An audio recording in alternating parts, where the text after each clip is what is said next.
नमस्कार। राष्ट्रीय विधिक सेवा प्राधिकरण और छत्तीसगढ़ राज्य विधिक सेवा प्राधिकरण बिलासपुर द्वारा न्याय सबके लिए और न्याय आपके द्वार की मुहिम के साथ जन सम्मान के सहयोग से समाज के कमजोर वर्ग को निशुल्क विधिक सेवा उपलब्ध कराने के साथ साथ कानूनी प्रावधानों के लिए जागरूक करने का भी महत्वपूर्ण कार्य किया जा रहा है।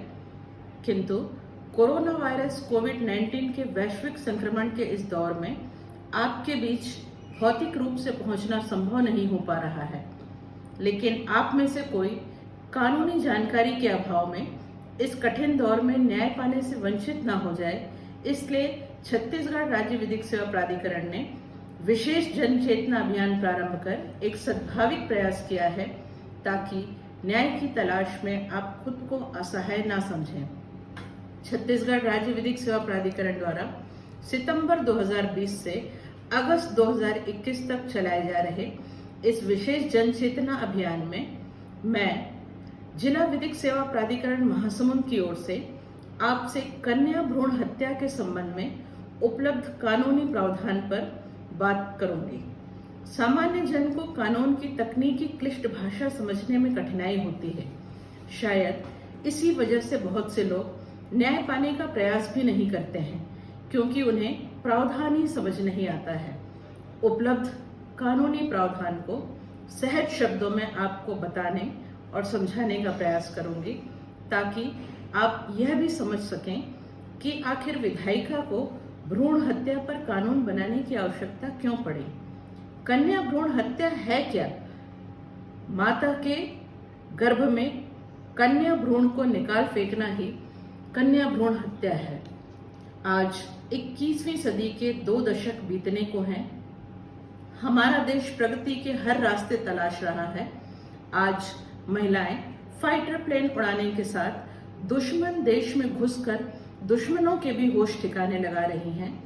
परिवार की देखरेख के साथ साथ सामाजिक मोर्चे पर भी कम नहीं है, लेकिन बावजूद इसके लड़कियों और लड़कों का लिंग अनुपात यह बताता है कि कहीं कुछ बेहद स्वार्थी और रूढ़िवादी लोग अभी भी सृजनकर्ता स्त्री के महत्व को नहीं समझ रहे हैं और बड़ी संख्या में बच्चियों को गर्भ में ही मार दे रहे हैं। दुखद तो यह है कि कन्या भ्रूण हत्या का संबंध अशिक्षा या पिछड़ेपन से नहीं है।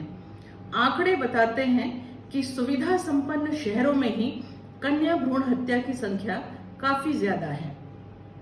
एक दशक में 1 करोड़ 20 लाख कन्या भ्रूणों को मां के गर्भ में समाप्त कर देने के आंकड़े हैं। 6 साल तक की उम्र के बच्चों में बालक और बालिकाओं की संख्या में बढ़ रहा अंतर यह दिखाता है कि समाज किस प्रकार लड़कियों के जन्म को अप्राकृतिक रूप से रोक रहा है। पिछले कई दशकों में निश्चित रूप से देश में साक्षरता का प्रतिशत और शिक्षा का दायरा बढ़ा है। लोगों की सोच में भी परिवर्तन हुआ है, लेकिन इसके बावजूद इतनी बड़ी संख्या में बच्चियों का मां के गर्भ में ही मार दिया जाना इस बात का परिचायक है कि अभी भी समाज को कन्या भ्रूण हत्या से कोई परहेज नहीं है। कन्या भ्रूण हत्या के लिए सुविधा संपन्न शहरों में आधुनिक तकनीकों जैसे अल्ट्रासाउंड या सोनोग्राफी की सुविधा का बखूबी दुरुपयोग किया जा रहा है। इस घृणित कृत्य को लगाम देने के लिए विधायिका ने अपनी मंशा स्पष्ट करते हुए कड़े प्रावधान बनाए हैं। हालांकि पहले भी भारतीय दंड संहिता में गर्भवती स्त्री की इच्छा के बिना गर्भपात कराने अथवा जीवित शिशु की हत्या करने, जीवित शिशु को असुरक्षित छोड़ देने जैसे अपराधों के लिए धारा 312 से 318 तक के प्रावधान उपलब्ध थे, लेकिन कहीं न कहीं ये प्रावधान कम पड़ रहे थे और इन प्रावधानों में किसी लिंग विशेष का उल्लेख भी नहीं था। कन्या भ्रूण हत्या करने वाले असंवेदनशील लोगों पर लगाम कसने के लिए गर्भधारण पूर्व और प्रसव पूर्व निदान तकनीक लिंग चयन प्रतिषेध अधिनियम 1994 बनाया गया है, जिसमें लड़के की चाहत रखने वाले पालकों के साथ ही कानून की धज्जियां उड़ाते हुए गर्भस्थ शिशु का लिंग परीक्षण कर लिंग की जानकारी पालकों को देने और उनके गर्भस्थ शिशु की हत्या करने के फैसले पर अमल करते हुए उनका गर्भपात कराने वाले चिकित्सक भी अपराधी की श्रेणी में आते हैं। ऐसा करके वे अपने व्यवसाय के प्रति बेईमानी तो करते ही हैं, कानून की दृष्टि में भी अपराध करते हैं। इस अधिनियम के अंतर्गत लिंग चयन या लिंग का पूर्व निर्धारण की सेवा देने वाले विज्ञापनों का प्रकाशन, गर्भाधान पूर्व या जन्म पूर्व परीक्षण तकनीकों वाले क्लिनिकों का पंजीकृत नहीं होना या क्लिनिक अथवा संस्थान के भीतर सबको दिखाई देने वाले पंजीकरण प्रमाण पत्र को प्रदर्शित नहीं करना, अजन्मे बच्चे के लिंग का निर्धारण करना, गर्भवती को लिंग निर्धारण परीक्षण के लिए मजबूर करना, लिंग चयन की प्रक्रिया में सहयोग या सुविधा प्रदान करना, चिकित्सक द्वारा गर्भवती या अन्य व्यक्ति को अजन्मे के लिंग के बारे में किसी तरह सूचित करना, पीसीपीएनडीटी एक्ट के अंतर्गत पंजीकृत क्लिनिकों द्वारा अभिलेखों को भली भांति सहेज कर नहीं रखना कठोर दंड से दंडनीय अपराध है। लेकिन जानकारी के अभाव में इसका सही उपयोग नहीं हो पा रहा है।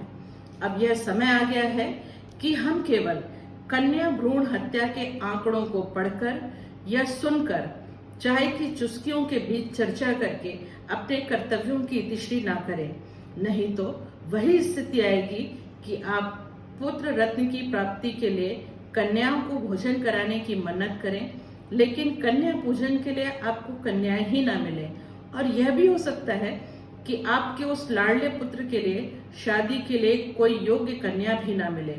इसलिए इस मुहिम के द्वारा आपसे अनुरोध है और अपेक्षा है कि यदि आपके आसपास या आपके साथ इस तरह का कोई कृत्य किया जाता है या करने का प्रयास किया जाता है तो शहरी स्तर पर जिला विधिक सेवा प्राधिकरण, तालुका स्तर पर तालुका विधिक सेवा समिति और राज्य स्तर पर छत्तीसगढ़ राज्य विधिक सेवा प्राधिकरण आपके सहयोग के लिए हाजिर है। हम और आप मिलकर ये संभव बनाएं कि अब प्रत्येक कन्या शिशु मां के गर्भ में आकार ले, इस धरती पर जन्म ले और बाद में सम्मान पूर्वक अपना जीवन बिताए। महासमुंद जिला विधिक सेवा प्राधिकरण सदैव आपकी सेवा में तत्पर है। धन्यवाद।